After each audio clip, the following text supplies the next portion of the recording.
Today I'm going to show you how to make a pencil pouch, which is perfect for back to school, and even better, you don't have to sew. So let's get to it. Alright, so all you need is duct tape, a plastic baggie, and a pair of scissors. When it comes to the plastic bag, you're going to want one with a sliding top. Just makes life easier. It really does. And then you get taping away. At the top, you don't have to go to the very edge just yet. At the end, you can go back and make a thinner strip and place it down, which I'll show you at the end of this video.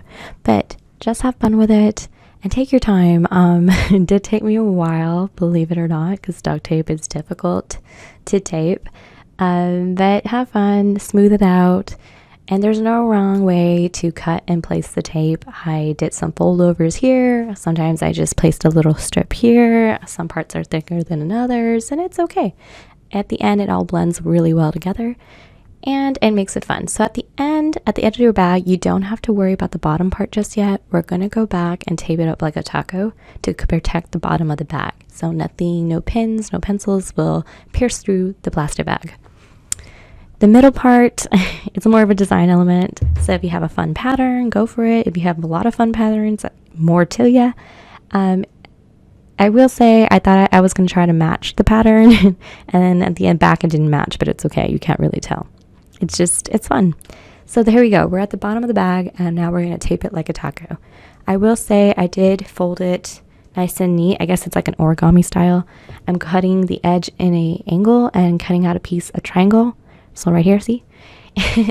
And then I'm folding it over. So once I get those little pieces out, I fold in the sides, nice and neat, and then the bottom, and then seal over the edges. And it really protects your bag.